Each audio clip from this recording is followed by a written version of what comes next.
We are absolutely ready to dive into some playoff football on the high school level. You got that right. It's sectional semifinal week for our Northeast Indiana teams. Classes 5A and 6A are kicking off their playoff runs tonight, while 4A and below are in their second week. So let's give the viewers what they want and roll the clips on all tonight's fun. It's a Class 4A where you'll find our game of the week. East Noble and Leo take the field in a rematch of a very competitive Week 5 game. Now, this is the 6th straight season where one of these rivals will knock out the other in postseason play. So survive in advance. Let's get into all the action. Leo has trouble with the snap. They recover. Then in comes the determined senior Pace Aggie with the big stop. That goes nowhere. Now let's see what East Noble can do on offense. That's Riley Biddle hands it off to Dylan Crail, and he's doing Dylan Crail things. Away he goes for a fresh set of downs and then some. Knights finally find their groove here next. It's Biddle to Mason Treesh making slick moves, and East Noble now in scoring position. And then next up, a few moments later, it's going to be Biddle, keeps it himself and muscles his way in for the touchdown. And they march 81 yards for the score, and East Noble on top early 7-0. The Lions trying to respond back. Grayson Esguerra steps back, hurls this one downfield, but ultimately it's in the hands of Riley Biddle. Biddle flashing that defensive prowess with the interception. However, Knights couldn't capitalize on that opportunity. Now, seconds to go until the half. Leo trying to get on the board. Esguerra trying to find a man open and connects with Luke. Tackle in trouble, pitches it back to Landon Hepner. East Noble makes the stop. Time expires, and it's the Knights with the lead at halftime, 7-0. In the end, when all was said and done, it's a victory for East Noble as they advance on 21-0 your final, and will now face Bishop Dwenger for the sectional championship. Yep, and as we say, they're going to match up with the winner of tonight's sectional. I think we spoiled a little bit, but hey, we still got some fun highlights for you. It's the Wayne Generals hosting the Saints of Bishop Dwenger, and Dwenger taking the lead early. And the Generals driving, but going to the air, picked off. That was Brady O'Keefe, who runs it back up past midfield for the night. Skane and the Saints set up strong on offense. Now up 7 with the ball. The handoff to Gus Tittman, wrapped up, but still finds his way through, powers through, some good blocking ahead of him. Dwenger leads by 2 scores. They set up for the PAT very quickly. Why? Because we got some post-Halloween trickery going on. The snap goes to Doug Henry. He takes it in untouched for the 2-point conversion, and Dwenger takes the lead by 15 points. So now, Wayne still trying to get back into it. The fake handoff, the big question is who has the ball. I honestly didn't know for a while until he started running towards me. That's Harold Mack. He finds the lane along the sideline, just gets the ball past that goal line before going out of bounds. So they make it 15-6 now, but the comeback still not enough. Bishop Dwenger goes on to win this one, 25-6, your final. Then in sectional 20, we've got Huntington North playing host to the Marion Giants. We start this one off with no score in the first when Anthony Decker airs it out, and this one picked off by fellow QB Logan Barnes on the other end. He turns this one into a nice return. Marion can't capitalize, though, still scoreless. Now we get the Vikings back on offense. Marcus Linker gets this one, takes this for a nice run, carries one of his defenders a few ways down. Even still, though, can't score on this one either. Still 0-0. Then Jaden Johnson gets stuffed on 4th down. The Vikings take control, and that is the energy boost they need. This leads to Decker hitting Tatum Brooks. Massive grab, and he takes it in for 6. The Vikings go up by 7, and from there they just roll. They go on to win big, 45-6, your final there.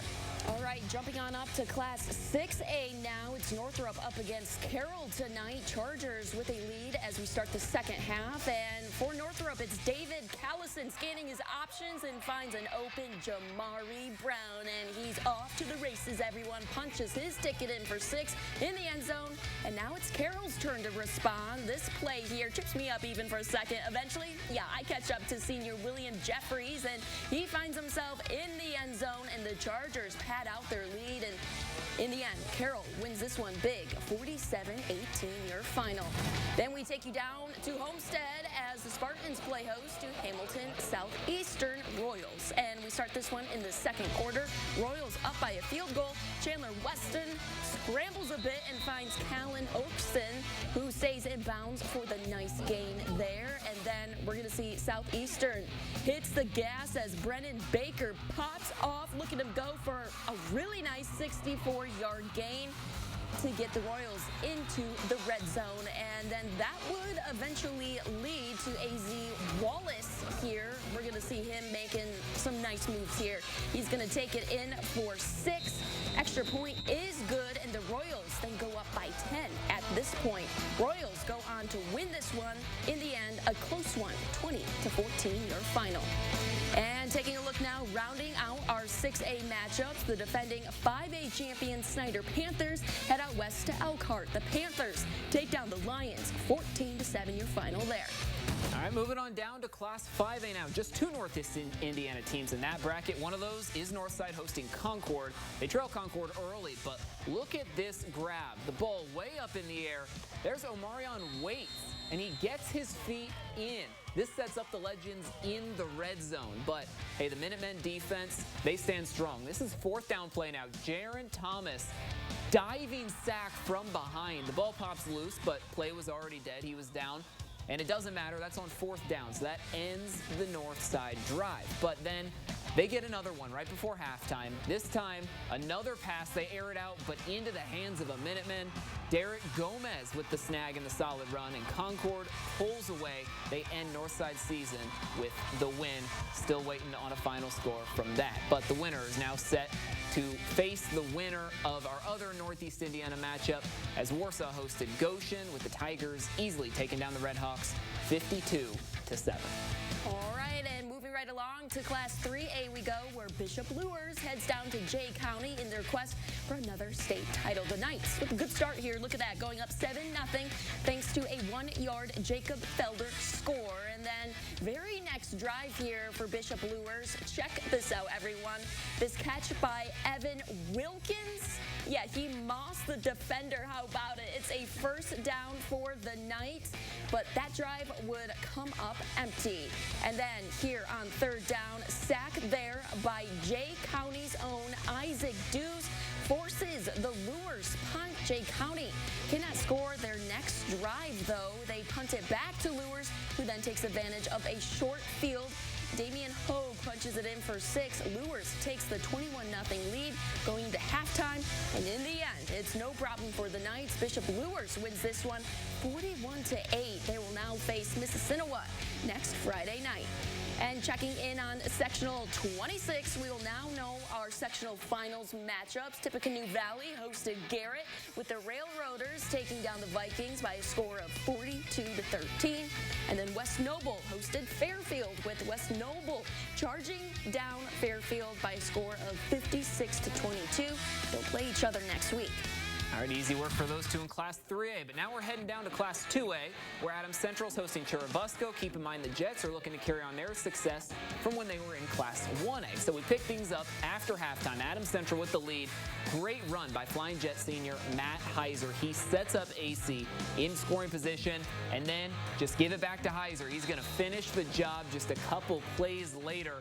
And 2-point conversion is good, and the Flying Jets take the lead 35-0 at this point. Now it's the defense's turn, ensuing Churubusco possession.